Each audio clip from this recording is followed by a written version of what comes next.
Buenas tardes, bienvenidos a Repensar de la Ingeniería. Nos encontramos hoy reunidos en el tercer ciclo de conferencias con nuestra ilustre invitada, la doctora Margarita González Brambila de la UAM Azcapotzalco, bienvenida, y el doctor Enrique Choreño Ortiz, que nos acompaña en esta ocasión también para esta plática acerca del tema de los biocombustibles en el combustible del mañana. Entonces, vamos a dar paso a la semblanza de la doctora, por favor.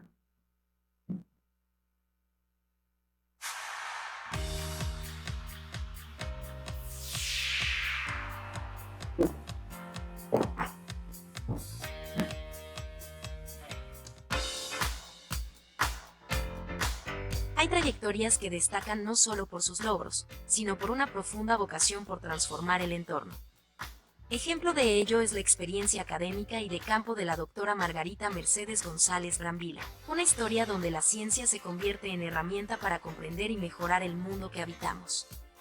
Formada como ingeniera bioquímica industrial en la Universidad Autónoma Metropolitana Unidad Iztapalapa, continuó con una maestría en ingeniería química en la Universidad Nacional Autónoma de México y un doctorado en biotecnología en la misma UAM.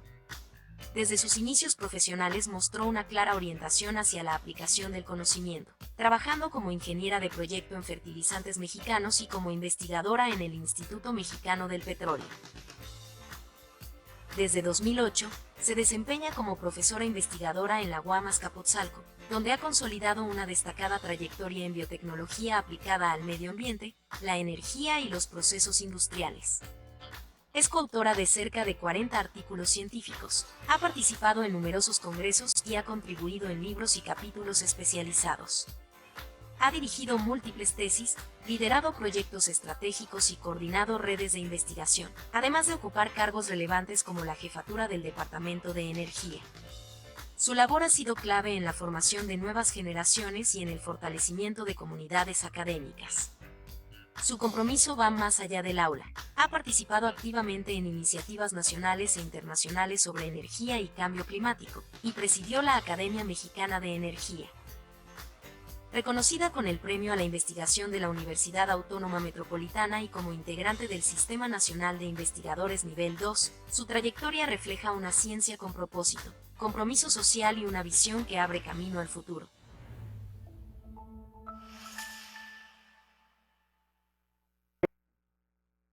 Muy bien, bienvenida, doctora. Bueno, es un honor tenerla con nosotros y algo que me gustaría empezar a platicar con usted es el hecho de hablar acerca de su familia. Tenemos que su papá es fundador de la UAM. Creo que el ser fundador de una institución como la UAM es algo increíble, pertenecer lo es y más ser fundador. En este sentido, además de que su mamá también es ingeniera, ¿cómo fue para usted esta travesía? ¿Qué reto representó el hecho de decir, no tanto los beneficios, sino el hecho de decir, mis padres tengo algo, me dejaron algo, tengo que cubrir un panorama con ellos, cubrir a lo mejor un nivel, ciertos aspectos de vida académica? ¿Qué representó para usted este reto, esta situación? Muchas gracias primero por la invitación, Tere, te agradezco mucho el que me hayas invitado. Igual a ti, Enrique, es un gusto estar aquí en el Instituto Politécnico Nacional. Y bueno, pues yo la verdad pensaba que no había influido en mí. Sí, mi papá fue fundador de la UAM, fundador de la Unidad Azcapotzalco, y obviamente influyó porque nosotros somos 4 hermanos, todos somos ingenieros. Mis 3 hijos también son ingenieros. Y los 4 hijos tenemos doctorado porque mi papá es doctor en ingeniería civil. Entonces, creo que sí debe haber influido, pero más allá de esto, el ambiente en la casa pues siempre era hablar de universidad, hablar de los problemas de la UAM, hablar de la UNAM, cuando mi papá previamente trabajó en ella, él estuvo recuperando el Palacio de Minería para hacer el Centro de Educación Continua. Y pues desde entonces yo era una niña y jugaba en el Palacio de Minería en reconstrucción, soñando que era una princesa. Entonces sí fue una vida muy, muy llena de aspectos académicos que tal vez no me daba cuenta, pero siempre pues había libros, a comprar cualquier libro para niños cuando éramos niños. y después nos llevábamos a casa varios y pues cuando terminábamos íbamos a comprar más. Entonces, siempre fue leer cuentos, leer historias y yo creo que eso va formando a los niños desde su más pronta infancia, ¿no? Bueno, por mi parte, doctora, es un gusto que esté con nosotros el día de hoy. Y siguiendo esta misma línea, ¿eso quiere decir que siempre la ingeniería fue para usted una opción o aspiraba a otra cosa diferente? No sé, las artes, ciencias sociales o cualquier otra área quería estudiar en esta parte, en este caso. ¿Siempre fue la ingeniería como primera opción? Esto lo pregunto en el sentido de que de por sí hoy son pocas las chicas que se dedican o que quieren estudiar una ingeniería. Supongo que años atrás es un poquito más complicado, ¿no? Era no muy frecuente o no muy común ver a chicas que estudiaron ingeniería. En su caso, ¿sí fue una primera opción ser ingeniera, estudiar una ingeniería o le interesaba a otras áreas?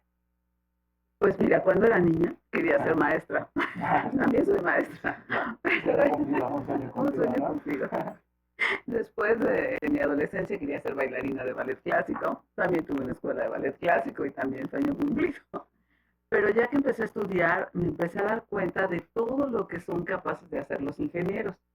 Y entonces fue lo que realmente me empezó a mover las ganas de estudiar algo de ingeniería. Siempre me gustaron las matemáticas, la química, y pues, cuando estudié biología también me gustaba mucho la biología. Entonces al final por eso me dediqué a la ingeniería bioquímica, porque combinaba las dos partes, la parte biológica que me gustaba, la química y además las matemáticas y la ingeniería. Y la verdad es que me ha fascinado mi carrera. He sido muy feliz haciendo biotecnología, procesos, diseñando. Entonces, realmente creo que fue un sueño que no esperaba desde niña, pero que cumplí. ¿Fue un proceso en automático ir a la parte de la investigación o ese fue también otro punto de inflexión de decir quiero ser una ingeniera, trabajar en la industria? ¿En qué momento llegó esta parte de decir quiero hacer investigación? Quiero innovar, quiero crear, quiero ir más allá de lo que ya tenemos. Pues mira, cuando estaba trabajando, cuando empecé a trabajar en el Instituto Mexicano del Petróleo, a mí me gustaba hacer comida diseño, pero alguna vez tomé un diplomado en seguridad e higiene industrial en Pemex. Y la verdad es que la parte de estar en las minerías no me encantó. Esa parte no me encantó. Y entonces dije, no, porque trabajar en la industria no va a ser muy fuerte. Entonces a mí sí me interesa visitar las industrias, conocerlas y todo esto. Primero me gustó más diseñar y ahora me gusta mucho más investigar. Entonces, pues sí, como que la ambición fue creciendo y pues por eso fui haciendo primero una maestría y después un doctorado.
Biocombustibles de manera muy general y vamos a ver por qué algunas personas pensamos que son mucho mejores que los combustibles que provienen de combustibles.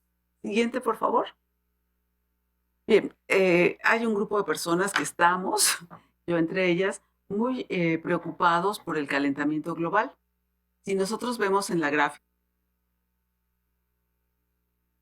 la temperatura global en el planeta, y vemos que este aumento ha sido realmente pues, muy fuerte, sobre todo desde que se comenzaron a utilizar los combustibles fósiles, desde el descubrimiento del carbón y todas las máquinas de combustión que comenzaron a fabricarse. Que los efectos del calentamiento global, pues tenemos entre ellos pues 1 millón de personas sin salud, sin acceso a la salud pública, 1 billón de personas, 1.1 billones de personas que no tienen acceso al agua y 1.5 billones que no tienen acceso a la energía. A estos billones de personas se les llama bottom billion y son pues, una cantidad muy importante de personas en nuestro planeta que están sufriendo los efectos del cambio climático. Siguiente, por favor. Porque los efectos del calentamiento global pues son las pérdidas en la agricultura, las inundaciones, las sequías, la pérdida de diversidad marina, la extinción de muchas especies terrestres, principalmente las especies grandes, y desgraciadamente la aparición de nuevas especies, normalmente virus o microorganismos, bacterias, para las cuales el cuerpo humano no tiene defensas.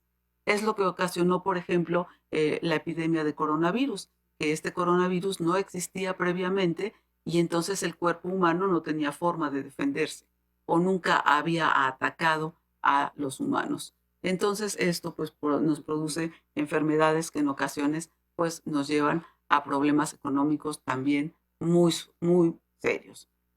Además, el calentamiento global pues es responsable de muchas de las enfermedades. Siguiente, por favor. Lo que viene aquí. Entre las enfermedades que tenemos, entre las enfermedades que producen, pues son muchas alergias, muchas, inclusive el cáncer, ¿no? Todos estos grandes problemas. Y para poder sobrellevarla o evitar el cambio climático, para detenerlo, pues se han pensado en utilizar energías renovables. Entre las energías renovables tenemos la energía hidráulica. Siguiente, por favor. Es la que proviene del agua. La energía solar con celdas fotovoltaicas. Siguiente, por favor.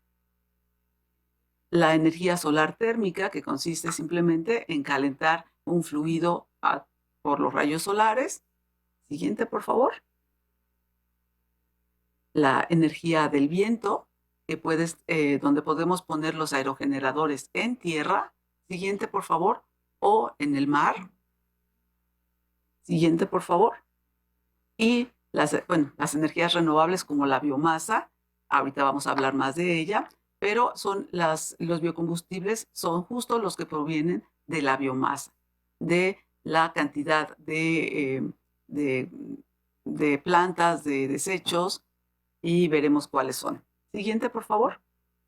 También tenemos la energía que podemos sacar del mar por medio del oleaje. Es una energía nueva que se está en investigación. Todavía no tenemos ningún prototipo a nivel industrial funcionando. Se encuentra en investigación, pero también es muy interesante y pues el mar también tiene mucha energía.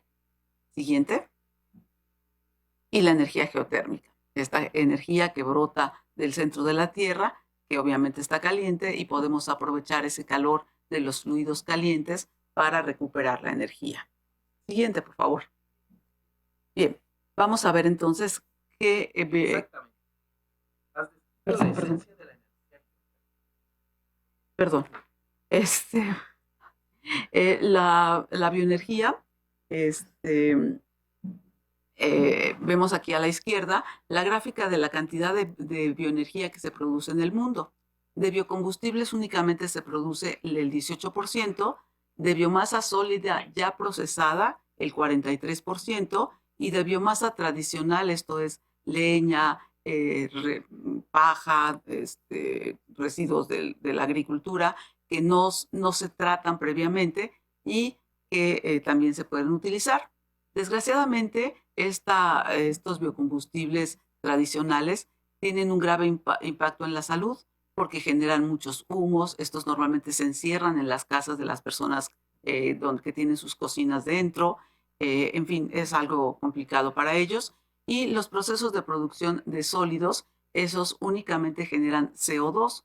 En cambio, el humo que se genera por la leña, por ejemplo, contiene muchos otros compuestos que sí son tóxicos para las familias que los respiran.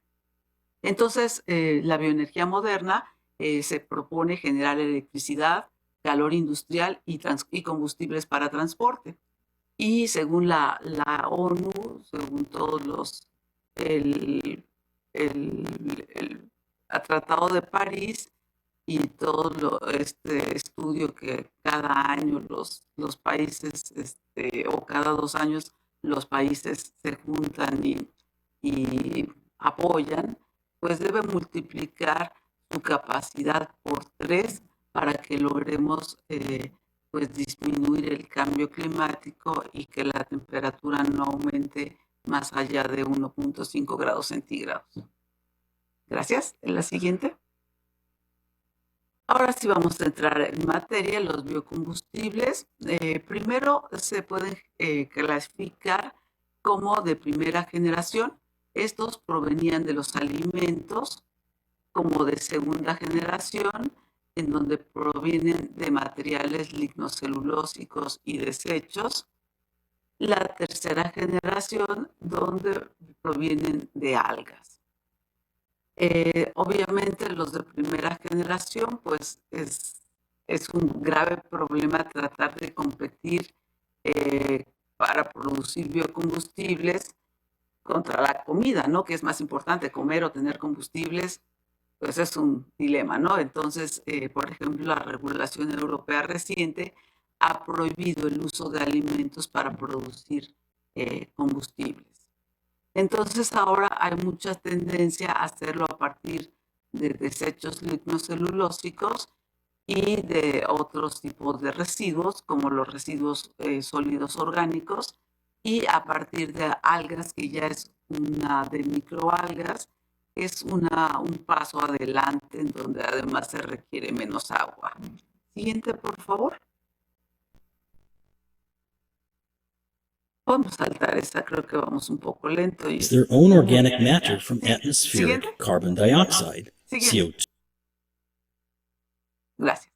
Bien, vamos a ver el biogás. Es el gas que se puede producir a partir de la biomasa, que se puede producir a partir de desechos animales, de desechos agrícolas o de los bosques, de los desechos de la industria láctea o inclusive de agua, de las plantas de tratamiento de agua. Y este biogás podemos utilizarlo tal cual, porque principalmente es hidrógeno y metano, o también podemos pasarlo por un proceso de limpieza para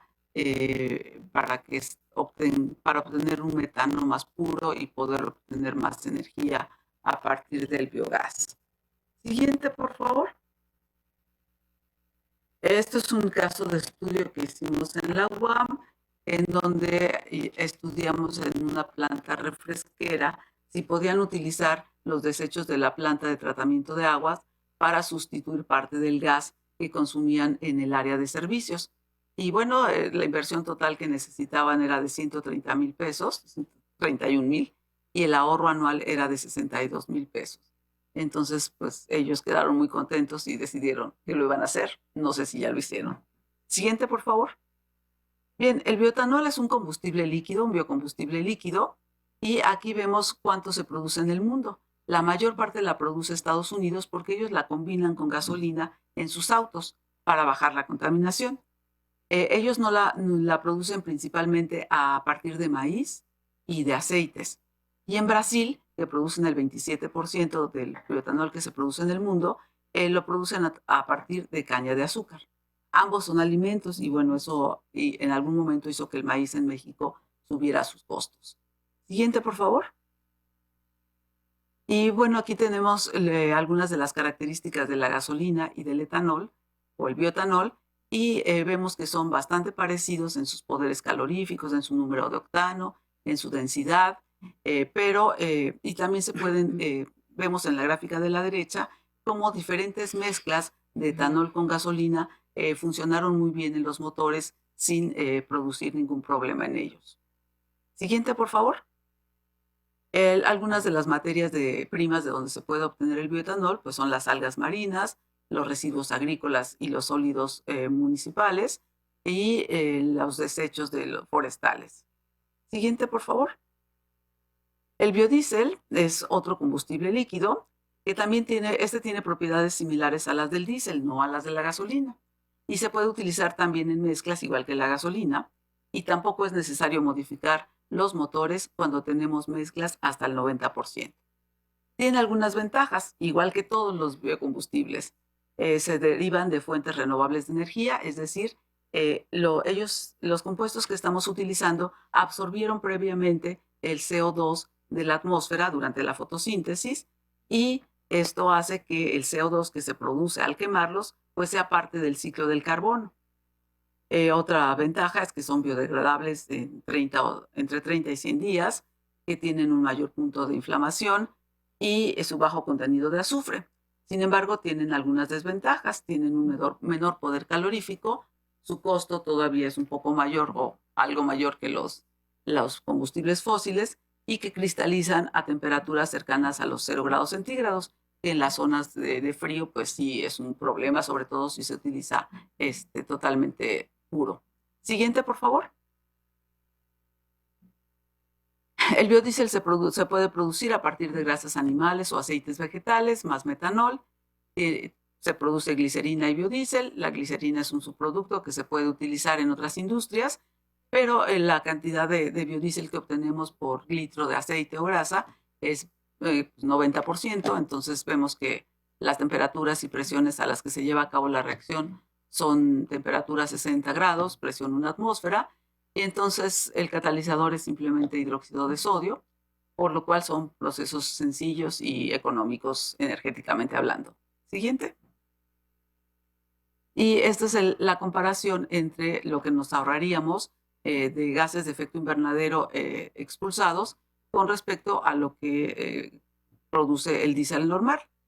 La primera raya verde significa la cantidad de hidrocarburos, la cantidad de CO2 menos que se produce con biodiesel, y vemos que lo único que se produce en mayor cantidad son los óxidos de nitrógeno, porque obviamente las plantas tienen mucho nitrógeno. También reducimos de manera importante las partículas, que esas traen muchos problemas pulmonares. Siguiente, por favor. Y bueno, es todo, les agradezco mucho.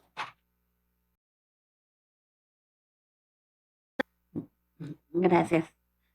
Wow, es muy interesante esta parte. A mí me gustaría preguntarle, respecto a México, ¿cómo estamos en este proceso de desarrollar biocombustibles?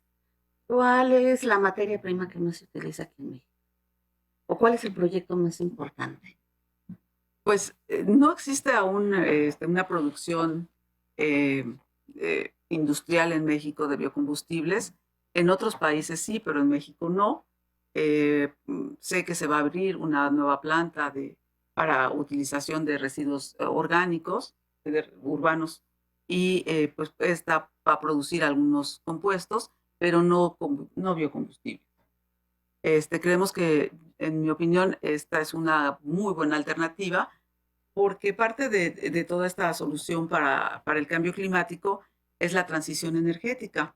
Y la transición energética consiste en que vayamos cambiando toda nuestra forma de gastar energía por gastar electricidad.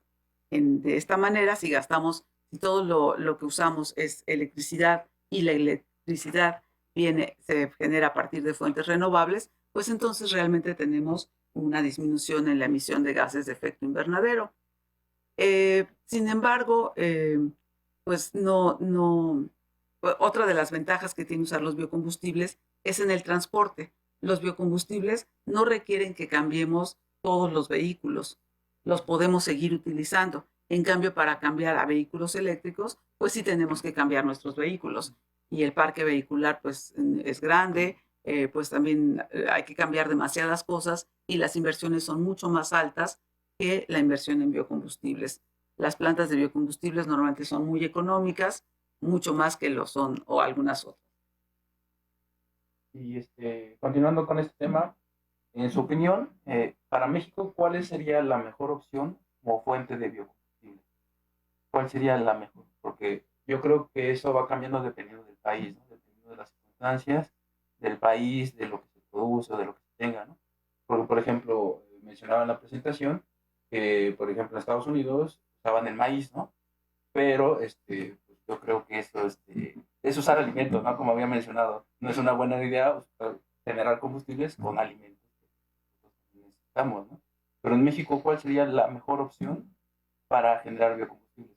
Porque creo que también está la parte del sargazo. Alguna vez vi por ahí que el sargazo lo querían usar como era algo que se producía muy frecuente en las playas de México, podía ser útil para generar combustible, ¿no? Pero en México, ¿cuál creen en su opinión que sería la mejor fuente? Pues yo creo que para México no hay una sola solución. Yo creo que esta debe ser una solución más regional. Por ejemplo, si vamos a poner una planta de bioetanol aquí en la Ciudad de México, pues ya traer el sargazo desde las playas de Quintana Roo y Yucatán, pues no es la mejor opción porque gastamos mucha energía en traer todo ese bagazo, ese sargazo. Por ejemplo, en Veracruz se desperdicia mucha fruta. La fruta que queda en los árboles, pues muchas veces ya no es comestible, se descompone en los mercados y cuando hay tantos alimentos en descomposición, esa es una buena materia para hacer bioetanol. Okay. En las grandes ciudades como la Ciudad de México, pues tenemos grandes cantidades de generación de aceites residuales, porque hay muchos restaurantes de comidas rápidas y estos consumen desechan mucha grasa. Entonces, esa grasa se puede convertir en biodiesel. Entonces, cada área, cada región debe tener su mejor materia prima. Igual en las zonas ganaderas, pues todas las heces de los animales pueden convertirse en biogás y también es un combustible muy fácil de hacer y muy económico. Me parece una excelente respuesta. La verdad no había pensado esa parte de que no había una forma de globalizar para todo México una sola fuente de biocombustible. Y de hecho, pues tiene mucho sentido, ¿no? Cada estado, cada región puede producir una mayor cantidad de fuentes diferentes de biocombustible, ¿verdad? Me parece maravillosa esa respuesta. La verdad nunca lo había pensado. Y es algo que uno tiene que analizar a fondo, ¿no? Porque no podemos adaptarnos a todos a lo mismo, ¿no? Cada región se tendría que adaptar a sus diferentes fuentes de biocombustible. Gracias. La verdad me quedo, la verdad no lo había pensado. Muchas gracias, Enrique. Continuando, doctora, ¿cuál cree usted que es el futuro del biocombustible? Primero en México, ¿qué nos espera? Si tiene esperanzas de seguir creciendo y a nivel mundial. ¿Cuál es el camino que va a llevar o que usted piensa en su opinión, considera que va, hacia dónde va el biocombustible? Pues mira, Tere, yo soy una convencida de que todo esto de los objetivos del desarrollo sustentable y todas estas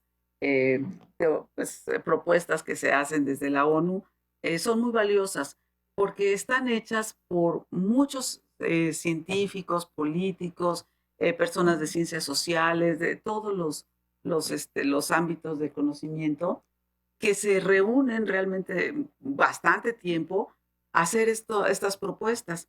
Y bueno, ellos lo que proponen es que pues diversifiquemos las fuentes de energía. Y sí, esperan que las energías, los biocombustibles, colaboren con cerca del 12% de la producción de energía eléctrica. No es poco, es bastante, pero la cantidad de basura y de residuos que generamos como humanos es muy grande.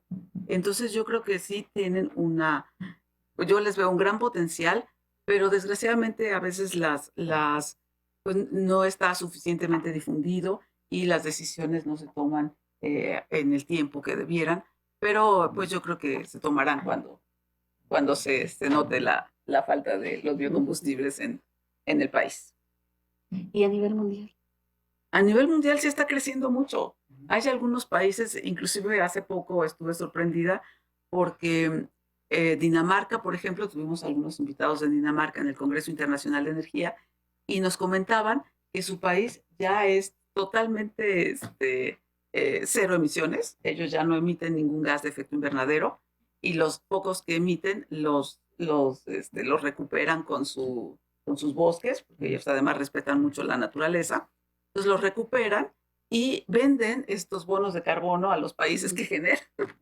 Y estaban esperando que otros países pues quieran adoptar sus tecnologías para ayudarles a disminuir sus generaciones de gases de efecto invernadero.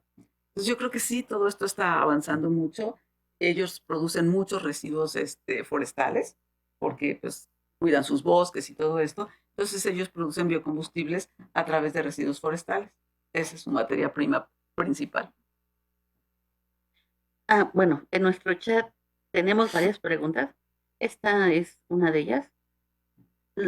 ¿Qué porcentaje de biodiesel considera que podría sustituirse por diésel de petróleo? Y también qué cantidad de bioetanol podría sustituirse y cuál sería el área necesaria para sembrar, para poder producir. Yo pienso que no debemos de utilizar ni siquiera cosechas para hacer biocombustibles. Yo creo que los debemos hacer de desechos, porque aunque los cultivos no sean comestibles, de todas formas competimos por el espacio, por la tierra cultivable, que luego no es demasiada, y también por el agua. Entonces, yo me inclino más porque las materias primas sean residuos, tanto industriales, grasas animales y vegetales, en fin, todos estos desechos de los que platicamos, porque de esa manera se puede producir biocombustibles. Y en cuanto a cuánto se puede sustituir, no sé si la pregunta va, ¿cuánto podemos alimentar a nuestro motor? Si esa es la pregunta, bueno, se ha visto que pues, se pueden utilizar mezclas. De hecho, en todas las gasolineras de Estados Unidos, en realidad venden mezclas de bioetanol con gasolina. Y se ha visto que no se le tiene que hacer ninguna modificación a los motores, al menos hasta el 50%. Ningún motor, por muy viejito que sea, sufre daños. Y después, cuando sufren daños, pues son un poco a los empaques, a estas partes más sensibles pues a otros compuestos, sí, que necesitan como más lubricación. Pero realmente en los vehículos yo les podría decir que 50% no hay ningún problema. De hecho, alguna vez que estuve en Brasil vi como un taxista tenía en su cajuela etanol y gasolina y los echaba los dos al mismo tiempo en su tanque. ¿Y es igual? Sí, es igual. Compro el que esté más barato, contestaba. Entonces, bueno. Ok. Otra pregunta que nos hacen igual en el foro. ¿Cómo impacta al medio ambiente a un mediano plazo el uso de estos nuevos sistemas?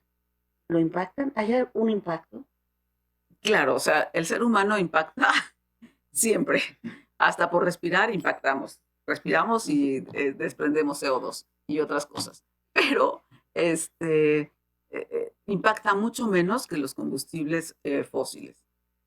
Porque primero lo que utilizamos para hacer el combustible, pues ya estaba en el aire. Es carbono que ya existía en el aire en forma de CO2 y se transformó por medio de la fotosíntesis, pero los impactos ambientales son mucho menores, porque ese carbono regresa al ciclo del carbono. Entonces no tenemos ningún problema con este carbono. Y en cambio el carbono de los combustibles fósiles, pues viene desde el centro de la Tierra, bueno, desde algún lugar de la Tierra, y tenemos mucho más carbono fuera en la atmósfera que no estaba previamente en ella.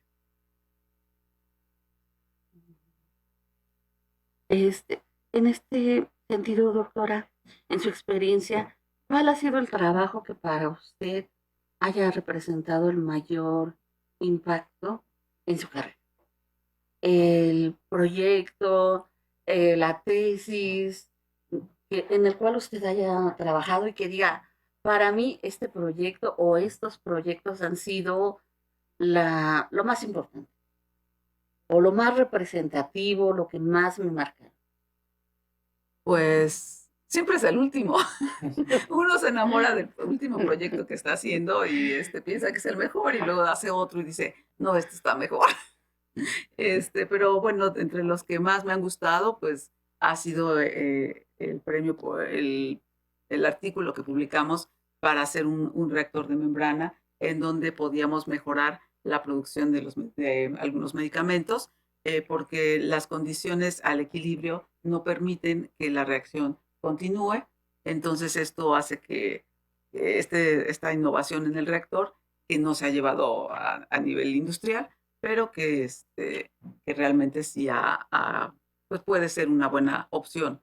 Y tal vez el que más impacte, si es que algún día lo logro, es ver uno realizado de manera industrial, pero todavía no tengo esa dicha.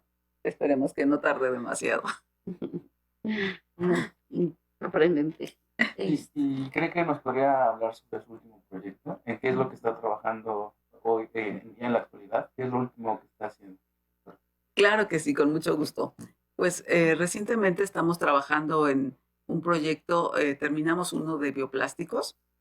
Los bioplásticos son polímeros, pero de origen vegetal. Bueno, más bien los hacemos con microorganismos y estos producen algunos polímeros que pues se parecen mucho a los plásticos normales. Entonces, la idea pues es sustituir a los plásticos que utilizamos, que provienen de los combustibles, bueno, no de los combustibles, de los derivados del petróleo, porque los plásticos, pues, no sé si todos saben, pero hay una isla de plásticos en el océano que cada día crece más y más y más, donde se están acumulando toda la cantidad de plásticos que producimos porque estos no se pueden biodegradar. Entonces, como no se biodegradan, se quedan ahí para siempre y se van acumulando en el mar. Todos los echamos al mar en algún momento. Pero otro de los problemas serios es que se van rompiendo, se van haciendo partículas más pequeñas de plástico cada vez y estas partículas pequeñas pues llegan al agua que bebemos, nos las tomamos y luego han encontrado, recientemente escuchaba en biopsias, plásticos en el cerebro, en los fetos, o sea, cosas horrorosas, ¿no? Y pues obviamente esto afecta a nuestra salud, provoca muerte prematura y creemos que es muy importante que haya tecnologías que puedan sustituir los plásticos por bioplásticos que sean biodegradables. Otra cosa que hace que los plásticos no sean biodegradables, alarga más el tiempo, es que les ponemos colores brillantes porque nos gustan, pero desgraciadamente estos colores impiden que llegue la luz ultravioleta al plástico y que lo vaya descomponiendo. Entonces estas moléculas cada vez se quedan más tiempo, tardan hasta 1000 años en poderse degradar y pues nos estamos inundando de plásticos. Entonces este proyecto es muy interesante porque utilizamos algunos microorganismos y utilizamos como materia prima el suero de la leche, de la industria de los lácteos, que es algo que las fábricas de quesos tiran al drenaje y que además es un grave problema porque cuando llega a las plantas de tratamiento de agua, si es que llegan, se forma en la parte superior una nata de grasa que impide que el oxígeno entre al agua y los microorganismos puedan hacer su trabajo de biodegradar los compuestos orgánicos que hay en el agua para limpiar el agua. Entonces es un doble problema y pensamos que solucionarlo utilizando todo ese suero de leche en la industria de los bioplásticos es una buena opción y obtuvimos buenos rendimientos comparables a los que han obtenido en otras universidades. Entonces, pues es uno de mis proyectos favoritos porque es el último terminado.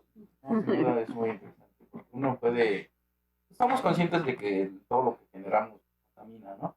Y sobre todo, pues siempre hemos visto plástico en todos lados tirado por la calle y sabemos que eso tarda años en degradarse, ¿no? Entonces, pues es un proyecto bastante importante a nivel mundial, yo diría. Y es un honor tenerla aquí con una investigadora tan dedicada a esta parte de la sustentabilidad.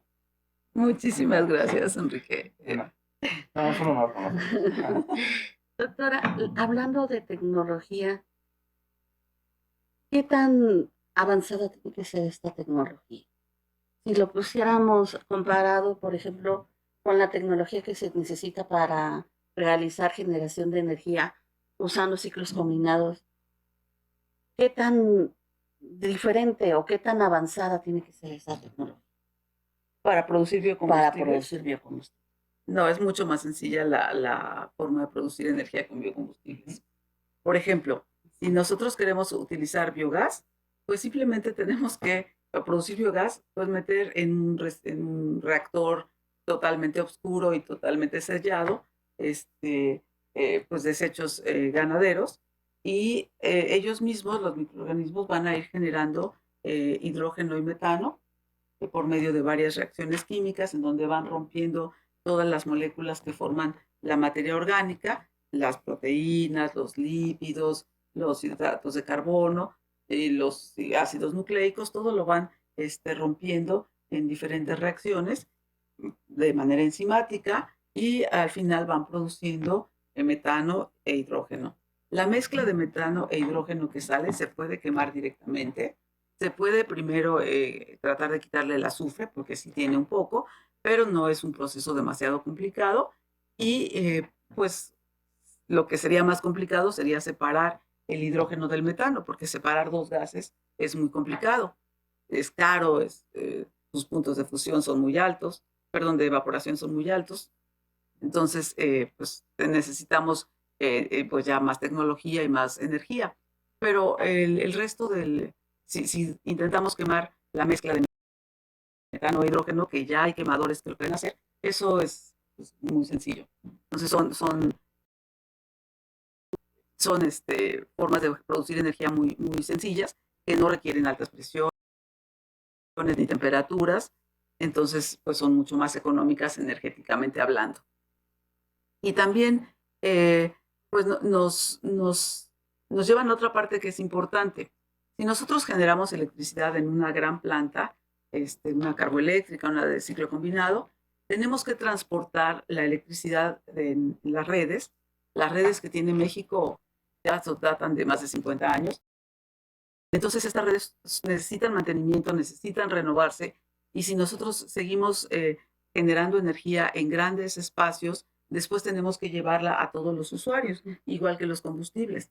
En cambio, si buscamos formas de energía que puedan ser más localizadas, entonces no hay que llevarlas a tantos lugares y pues puede haber muchas plantas pequeñas en diferentes sitios a partir de diferentes materias primas, y de esta manera podemos pues ahorrarnos toda la parte del transporte de la energía.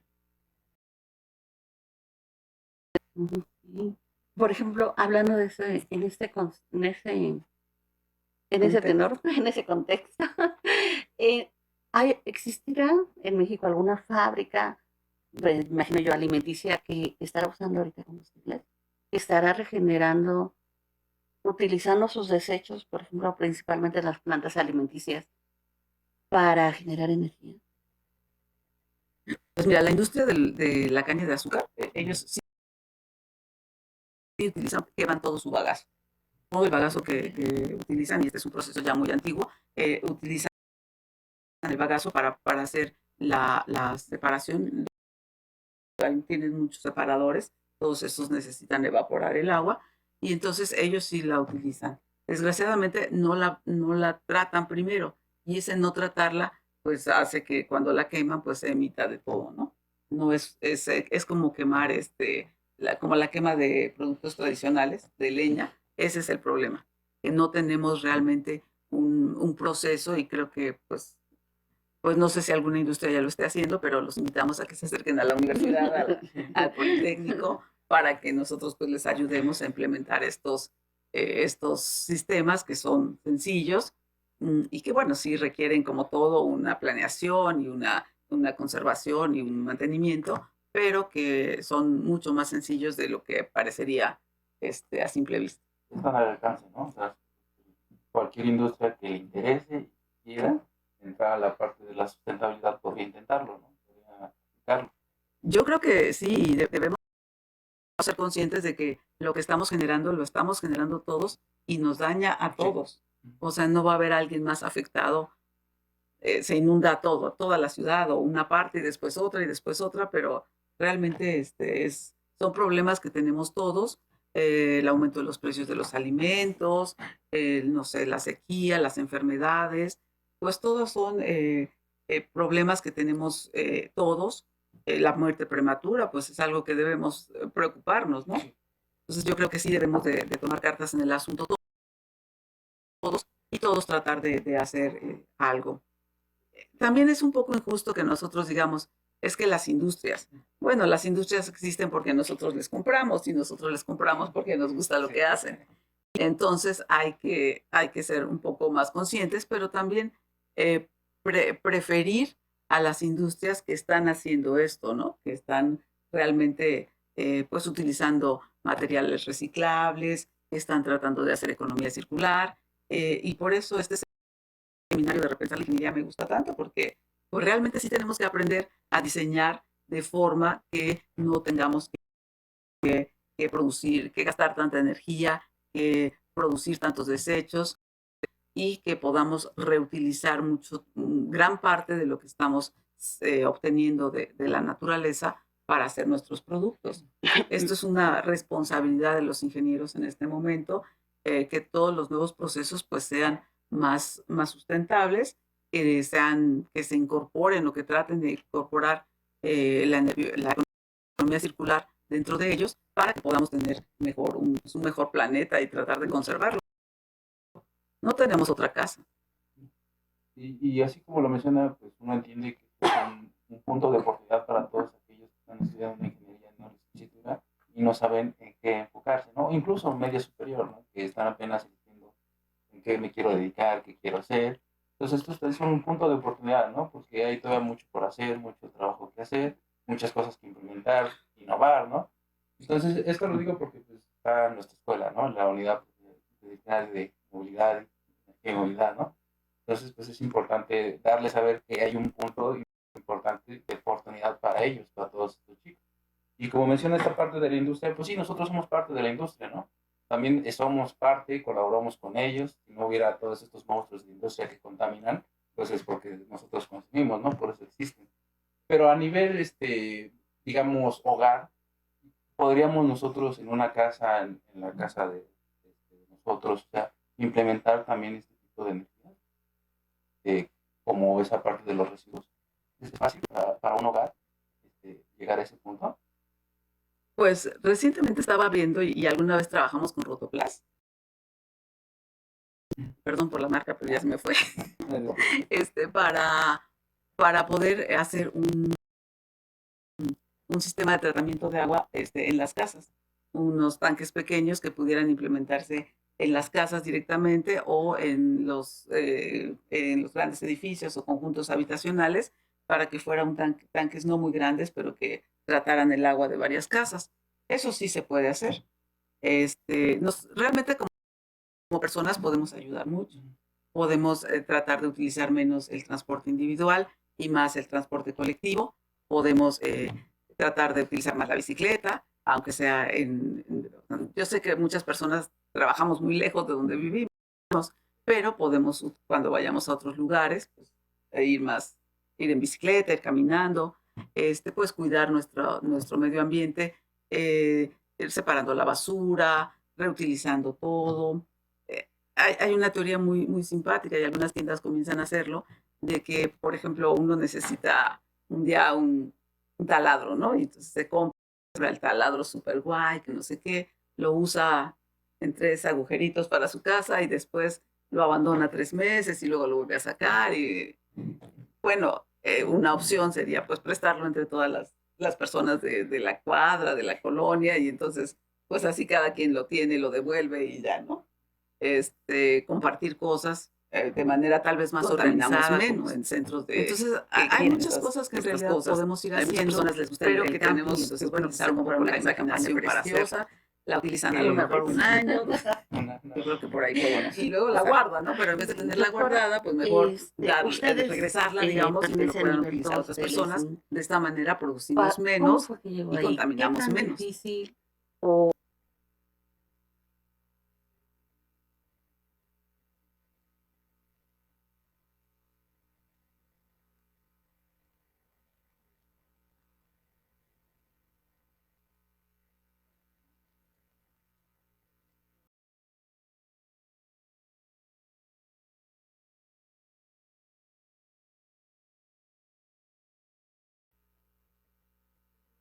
Empezando o que planean hacerlo en algún futuro. ¿Qué se necesita para llegar a ser SNID? Bueno, yo creo que lo que se necesita pues es trabajar todos los días, disfrutar lo que uno hace todos los días, porque si no, pues si piensa uno llegar a la felicidad al final, pues ya está muy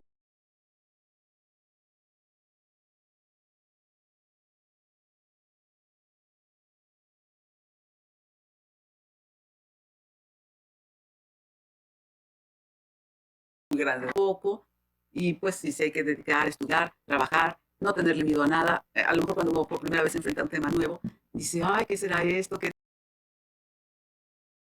difícil? ¿Cómo lo hago? Pero pues poco a poco, con paciencia, pensando las cosas todos los días, uno llega a las soluciones y encuentra la mejor manera de trabajar y de ir publicando y de ir pues dedicándose a todas las áreas. Desgraciadamente, bueno, no desgraciadamente, hay que tener en cuenta que para llegar a los reconocimientos, pues hay que trabajar desde muchos ángulos. No solo dedicarse a publicar artículos, no solo dedicarse a dar clases, no solo dirigir tesis de posgrado, no solo hacer